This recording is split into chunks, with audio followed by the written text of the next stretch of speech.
Assalamualaikum warahmatullahi wabarakatuh. Di sini saya Gusti Riza Pradana. Di sini saya sudah berada di rumah Om Junaidi, yaitu salah satu karyawan BUMN yang menggeluti usaha ternak ikan lele.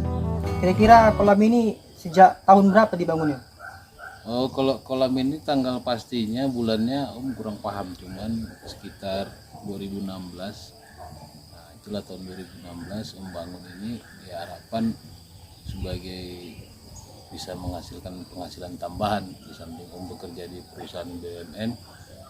Coba berniat ingin cari tambahan penghasilan dengan usaha kolam ikan lele ini saja. Oh gitu ya. Ini kira-kira Om maksudnya dapat motivasi dari mana gitu sampai bikin kolam ikan lele gini? Kan banyak orang kan hanya terpikir di pikirannya aja tapi nggak dilakukan gitu. Pasti ada motivasi yang mendukung gitu. Iya, inilah ada juga sisi positifnya daripada media informasi, baik dari televisi, baik dari internet. Nah, buka-buka aplikasi, lihat contoh-contoh mereka yang udah berhasil, jadi melihat mereka yang berhasil itu teringin juga, kita ingin berhasil ya, termotivasi. Apa salahnya lahan yang kosong seperti ini kita manfaatkan kan, ada pinang, ada apa ya, kata pepatah sambil menyelam minum air ya. Jadi kenapa memilih ikan lele? Kan banyak jenis ikan-ikan lain kayak ikan misalnya ikan gurame, ikan apa bawal. Kenapa ikan lele? Apa karena ikan lele ini kan apa mungkin karena mudah dirawat gitu? Ya salah satunya itu perawatannya mudah, kemudian jangka waktunya untuk panen juga enggak terlalu lama. Jadi kemudian yang ketiga memperoleh bibitnya mudah. Nah itulah kira-kira. Jadi kira-kira misalnya di apa setiap satu kolam gini berapa ratus ekor kira-kira ikan lelenya itu kira-kira? Ya sebenarnya kalau kita buat per meternya itu ada aturan-aturan ditentukan, mungkin 60 ekor per meter. Dengan kolam kita 2x3 bisa kita kalikan. Namun semua itu kita pelajari, ternyata penting juga kita perhatikan sirkulasi airnya, karena kita pakannya pakan pabrikan. Jadi batasan ini kita aturlah sesuai bagaimana dia bisa mampu berkembang dengan baik. Jadi tidak kita ikuti aturannya yang 60 ekor per meter ya, kita buatlah batas-batas kira-kira nggak sesak ikan itu gitu. Oh, gitu. Jadi kan maksudnya kenapa misalnya kalau Om bangun di beton kan kenapa nggak di tanah gitu kan? Di beton gini kan misalnya airnya kan suka ngendep bau gitu. Kalau di tanah kan dia agak-agak kesaring karena tanahnya tadi kan agak ngeresep dengan bau. Iya memang betul, kalau di tanah unsur tanah itu dia menetralisir kadar pH air ya kan. Cuman ada nilai lebihnya kalau kita bangun semen seperti ini. Kita ngontrol airnya, mengganti airnya, membuang airnya juga nggak sulit. Kemudian pengawasannya pun kita air mengatur pH air, mengatur apanya nggak susah. Kok kolam tanah susah, membuang nyawa harus nguras ya. Iya, iya juga ya. Jadi kalau misalnya dihitung itu misalnya di keuntungan per kolam itu berapa kira-kira? Ya tergantung apa kita bibit yang kita masukkan. Ya memang kalau untung besar di ikan ini enggak lah ya, karena barang yang bernyawa terkadang udah kita buat sistemnya pun ada juga yang mati, nah kena penyakit, nah begitu. Cuman dirata-ratakan ya, kalau kita bilanglah modal 1 juta paling tidak dirata-ratakan dapat lah untung 400-500 ribu gitu kira-kira. Jadi kalau apa ini apa ikannya ini dipanen seberapa seminggu sekali apa sebulan sekali gitu? Nah, ini kebetulan lagi musim corona semua, tahun semalam kita juga lihat pasar kan. Nah, zaman corona jangankan belanja, keluar rumah aja dilarang pemerintah. Nah, jadi kita pun nggak kalah banyak, kita coba ini kemarin masukkan bibit 1.500. Kita lihat juga perkembangan pasarnya. Nah, ini kalau terisi semua ini bisa mencapai 10.000 ekor. Cuman yang namanya kita perhatikan juga situasi lingkungan kita. Nah, ini coba ikan lele cuma 1 kolam aja, ini coba menganakkan ikan nila, coba sambil lah belajar nila juga kan. Gitu. Jadi misalnya kok manennya ini ada nggak seminggu tuh 2 bulan apa nyampe 2 bulan nggak Om untuk besarkan ikan ini baru dijual gitu ke pasar ya? Kalau kita perawatannya bagus, makannya sesuai normal lah dengan kebutuhan ikan tuh. Kalau ikan lele ini 3 bulan tuh udah panen, 3 bulan udah panen. Tapi maksudnya kayak masa corona dulu, tahun-tahun 2019 itu kan masa corona itu, maksudnya kalau jual ke pasar gini, pasar ikan ini apa turun nggak harganya dari harga yang biasanya gitu? Karena kan corona ini kan ekonomi itu banyak yang turun gitu, karena faktor itu tadi, dampak positif dan negatif gitu. Ya memang namanya kedampak dunia ya, Indonesia juga pengaruh semua, ya jelas terpengaruh lah. Minat pembeli kurang, stok ikan banyak, pasti harga barang turun sesuai dengan hukum ekonomi juga. Barang banyak, sedikit pembeli, harga murah, kan gitu. Jadi kita pun nggak berani mengambil spekulasi ternak banyak-banyak. Ini kita coba lihatnya, mudah-mudahan nampaknya situasi pasar udah mulai sehat. Ke depan udah harapan pemerintah ini ya lebih memperhatikan lah bagaimana usaha-usaha kecil ini kan gitu kan. Iya. Alhamdulillah ya. Ini Om jenis ikan ini misalnya bibit sendiri gitu, apa misalnya beli bibit dari orang lain gitu? Ya kemarin kita pijahan sendiri, cuman ya itu tadi kan induknya udah terlalu tua, udah gitu penggantinya nggak apa, ini sekarang kita beli bibitnya, nggak pinjahkan sendiri, kita beli bibitnya.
Nah, itulah tadi video wawancara saya dengan salah satu karyawan BUMN PT Pendima Kebun Seberlian, tepatnya di Kabupaten Kampar, yang Desa Senaman ini, Gang Mawar. Jadi saya datangi itu sekitar jam 4 sore, karena jam 4 sore itu beliau berada di rumah gitu. Jadi saya datangi, saya telepon terlebih dahulu untuk tugas kuliah gitu. Jadi ketika saya datang tadi, beliau sebenarnya kurang tahu apa tanggal berapa dia mulai menggeluti itu, 5 bulannya kurang tahu beliau, hanya tahu tahunnya. Jadi beliau ini atau Om Junaidi ini mulai menggeluti sejak tahun 2016 kalau tidak salah saya dengar, tahun 2016.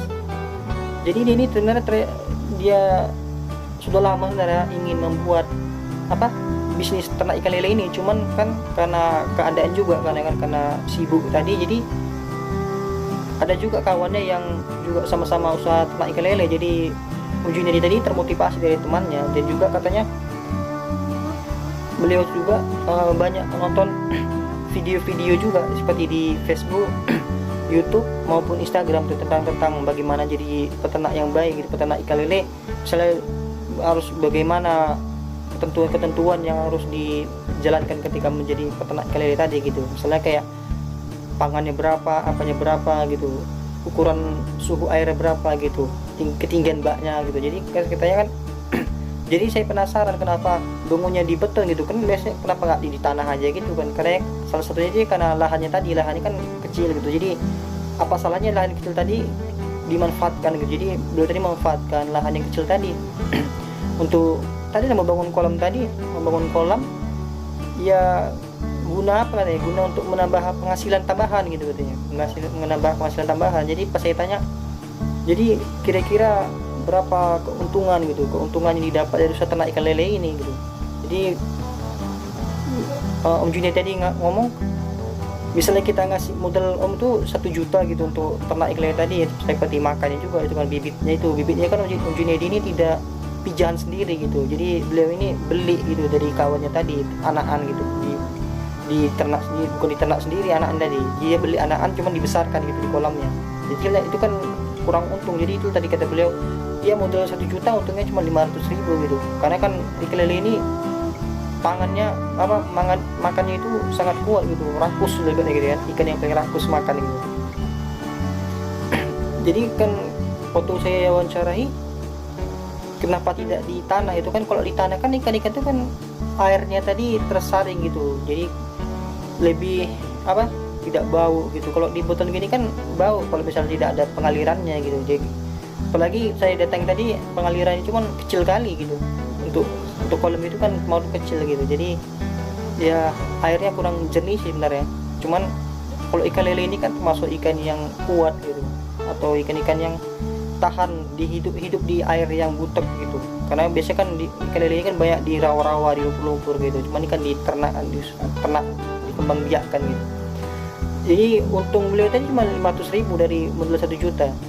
Jadi waktu pandemi, di masa pandemi agak berkurang juga kata beliau. Misalnya Om Junedi tadi ngomong harga peminatnya itu peminat kurang, harga barang banyak, harga otomatis harganya itu jadi berkurang karena pandemi tadi. Banyak peminatnya itu jadi makin sedikit dari biasanya, dari tahun yang biasanya ya. Jadi ikan lele ini Om Junedi tadi kenapa lebih mau gitu menggeluti ikan lele tadi ya, karena ikan lele tadi mudah dirawat. Pertama mudah dirawat, yang kedua tidak mudah mati, dan yang ketiga ini cepat ya, masa pertumbuhannya cepat. Misalnya 2 minggu itu atau sebulan itu udah bisa dijualkan gitu ke pasar gitu. Kata Om Junedi tadi dijual ke pasar. Kalau ikan nila agak lama, tapi tadi saya datang itu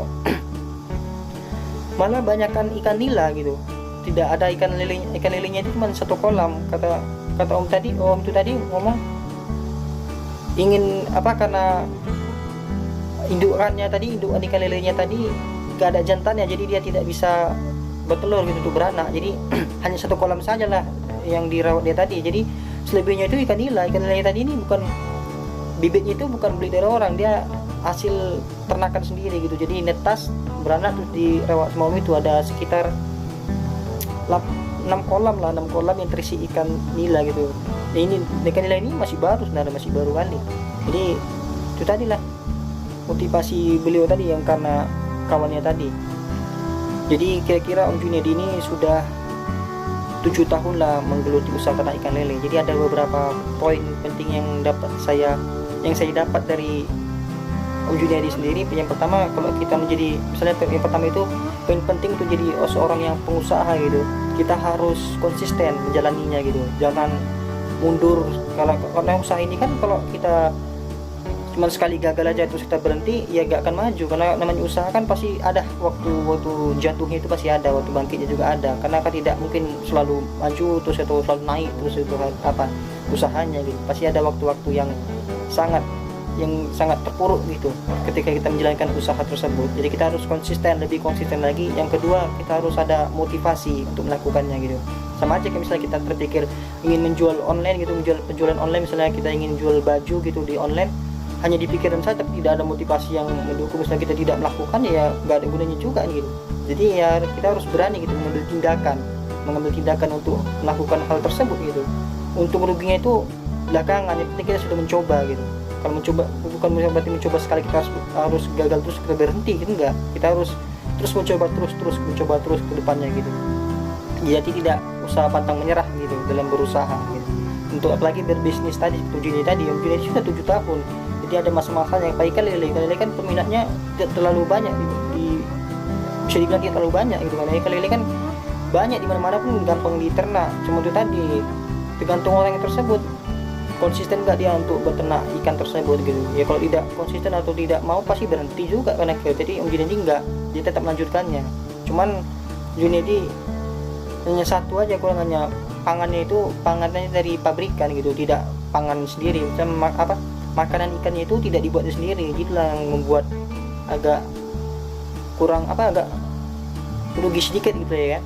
Karena makannya kan kita makanan pabrik gitu, dibeli makanan pabrik bukan makanan sendiri. Kalau makan sendiri kan bibitnya sendiri kita netaskan sendiri, kita kawinkan gitu bibitnya sendiri, jadi untungnya itu lebih besar gitu kalau misalnya. Cuman Junaidi tadi makanannya masih pabrikan gitu. Nah itulah tadi poin yang saya dapat dari wawancara dengan Om Junaidi tersebut, dan tujuan saya wawancara ini untuk mengetahui gitu, untuk menganalisis bagaimana sih pemikiran pengusaha gitu, pengusaha-pengusaha di luar sana, atau bisnis di luar sana.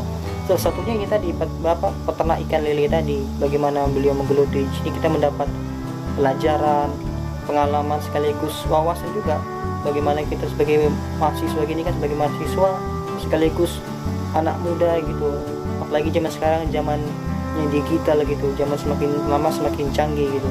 Seperti dulu kan orang melihara ikan lele itu di kolam-kolam gitu, dan tidak, alirannya itu pun tidak menggunakan mesin. Tapi seiring berkembangnya zaman gitu, semakin canggih lah teknologi tadi gitu.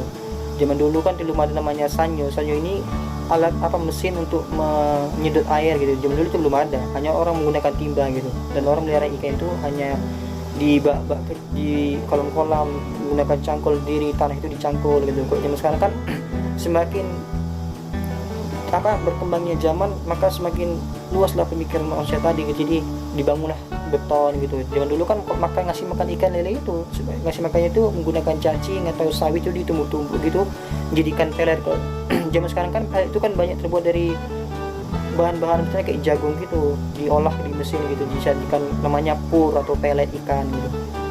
Nah jadi semakin seiring berkembangnya zaman, semakin berkembang teknologi dan pemikiran orang, semakin zaman itu semakin berkembang gitu. Sama tadi kita di video bagaimana berbisnis Om Junaidi tadi kan, kita bisa tahu tentang kolam tadi. Jadi usaha itu tidak akan mengkhianati hasil kalau kita mau bekerja keras, berusaha, dan percaya gitu akan hasil yang akan kita capai. Dan di sini saya akan menjelaskan kepada teman-teman sekalian, sedikit menjelaskan kepada teman-teman sekalian mengenai apa itu filsafat sejarah. Jadi filsafat sejarah ini banyak pengaruhnya kepada pemikiran-pemikiran yang luas gitu, terutama untuk mahasiswa. Di filsafat sejarah harfiah berasal dari kata philo atau sophos. Philo berarti cinta dan sophos berarti ilmu atau hikmah. Jadi filsafat secara istilah berarti cinta terhadap ilmu atau hikmah. Jadi filosofia ini berarti cinta kepada kebijaksanaan atau cinta kebenaran. Orang berfilsafat dapat dikatakan sebagai pelaku aktivitas yang menempatkan pengetahuan atau kebijaksanaan sebagai sasaran utamanya. Nah, dari istilah filsafat ini telah dikenal manusia sejak 2000 tahun yang lalu pada masa Yunani kuno. Sedangkan sejarah berasal dari bahasa Arab syajarotun yang berarti pohon.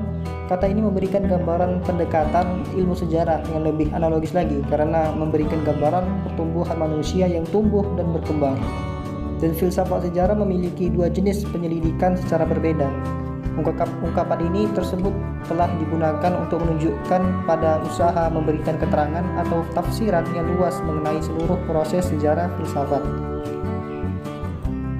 Sejarah filsafat dalam arti ini secara khas berurusan dengan pertanyaan-pertanyaan seperti apa arti, makna, dan tujuan sejarah, atau hukum-hukum pokok mana yang mengatur perkembangan dalam perubahan sejarah. Dan filsafat sejarah mengandung dua spesialisasi. Yang pertama, sejarah yang berusaha untuk memastikan suatu tujuan umum yang mengurus dan menguasai semua kejadian dan seluruh jalannya sejarah. Yang kedua, bertujuan untuk menguji serta menghargai metode ilmu sejarah dan kepastian dari kesimpulan filosofis. Ruang lingkup filsafat sejarah. Jadi, ruang lingkup filsafat sejarah ini mengandung dua aspek kajian ruang lingkup. Yang pertama ini, filsafat sejarah berusaha untuk mengetahui dengan pasti faktor-faktor apa yang menyebabkan sebuah peristiwa serta menguasai semua kejadian peristiwa jalannya sejarah. Usaha ini telah dikembangkan dan berlangsung sejak beberapa abad yang lampau. Yang kedua ini, filsafat sejarah berusaha untuk menguji kemampuan beberapa metode ilmu sejarah serta memberikan penilaian tentang hasil analisis dan kesimpulan-kesimpulan terhadap suatu karya sejarah. Jadi usaha ini belum terlalu lama dikembangkan oleh para ahli filsafat. Kemudian ada objek dan manfaat filsafat sejarah. Yang pertama, objek filsafat sejarah, di mana objek yang pertama itu objek material. Bisa kita tahu bahwa objek material ini merupakan bahan dari suatu penelitian atau pembentukan pengetahuan, yaitu pengetahuan yang telah disusun secara sistematis dengan metode ilmiah tertentu sehingga dapat dipertanggungjawabkan kebenarannya secara umum. Yang kedua, objek formal. Objek formal ini adalah sudut pandang. Jadi yang kedua ini namanya objek formal. Objek formal ini adalah sudut pandang dari mana sang subjek menelaah objek materialnya. Objek formal adalah hakikat ilmu pengetahuan. Artinya, filsafat ilmu ini lebih menaruh perhatian terhadap problem mendasar ilmu pengetahuan, seperti apa hakikat ilmu pengetahuan, bagaimana cara memperoleh kebenaran ilmiah, dan apa fungsi ilmu itu bagi manusia. Adapun manfaat filsafat sejarah yang dapat kita ketahui bersama ialah sebagai berikut. Yang pertama ini dapat menyelidiki sebab-sebab terakhir peristiwa sejarah agar dapat diungkapkan hakikat dan makna yang terdalam tentang peristiwa sejarah. Yang kedua, manfaat filsafat sejarah ini memberikan pertanyaan atas jawaban kemanakah arah sejarah, serta menyelidiki semua sebab timbulnya semua perkembangan segala sesuatu yang ada. Dan yang ketiga ini lebih kritis lagi dalam menilai dan menimbang setiap sejarah dari abad-abad sebelumnya. Jadi kita mampu dan lebih kritis dalam menilai dan menimbang setiap sejarah dari abad-abad sebelumnya, mampu merincikan setiap kejadian dalam sejarah itu sendiri. Inilah manfaat filsafat sejarah. Yang keempat ini, melalui studi mendalam tentang filsafat sejarah dapat membentuk seseorang memiliki vision atau wawasan dan pandangan yang luas. Lagi terutama bagi kita mahasiswa kita, jadi manfaat filsafat sejarah ini sangat bermanfaat bagi kita. Yang kelima ini, studi filsafat sejarah dapat menjadikan seseorang berpikir analitis, kronologis, serta arif bijaksana atau wisdom. Yang keenam, filsafat sejarah bertujuan membentuk dan menyusun isi, hakikat, serta memberi makna dari apa sejarah menyusun, daripada sejarah menyusun suatu pandangan dunia untuk filsafat sejarah, serta pandangan berwawasan nasional untuk filsafat sejarah nasional Indonesia. Jadi ilmu sejarah dan ilmu filsafat ini merupakan dua ilmu yang berbeda sebenarnya, akan tetapi keduanya saling membutuhkan satu sama lain. Ilmu sejarah, di mana ilmu sejarah ini berbicara mengenai masa lalu, sedangkan ilmu filsafat berbicara mengenai bagaimana berpikir secara rasional, analisis, dan kritis. Kedua ilmu ini akan sangat bersinergi gitu dalam memecahkan masalah-masalah yang bermunculan di zaman kontemporer ini yang kita rasakan ini. Ilmu sejarah juga memberikan macam-macam gambaran dari masa lalu, yang mana pada masa lalu pernah terjadi berbagai persoalan-persoalan, baik persoalan yang meliputi masalah politik, pemerintahan, masalah sosial, ekonomi, maupun masalah yang bersifat religius. Sedangkan ilmu filsafat memberikan sentuhan. Jadi ilmu filsafat ini memberikan sentuhan pemikiran yang mendorong manusia untuk berpikir secara kritis setiap kejadian sejarah, yang kemudian menjabarkan bagaimana menjadikan masa lalu tersebut menjadi sebuah ibrah atau pelajaran di masa sekarang yang terkait dengan permasalahan yang tidak jauh berbeda dengan yang terjadi pada masa lampau. Dengan demikian manusia mampu memetik sebuah pesan kontemporer dalam rangka membina kehidupan manusia modern yang ideal. Dengan demikian kita bisa mengambil sebuah kesimpulan bahwa tugas filosof dalam sejarah adalah menggerakkan pemikiran manusia agar merekonstruksi masa lalu sebagai pelajaran atau hikmah di masa sekarang dan merancang masa depan. Sedangkan tugas seorang sejarawan ialah mengungkapkan kembali peristiwa sejarah yang telah terjadi pada masa itu dengan adanya penelitian sejarah yang nantinya akan dipublikasikan kepada publik.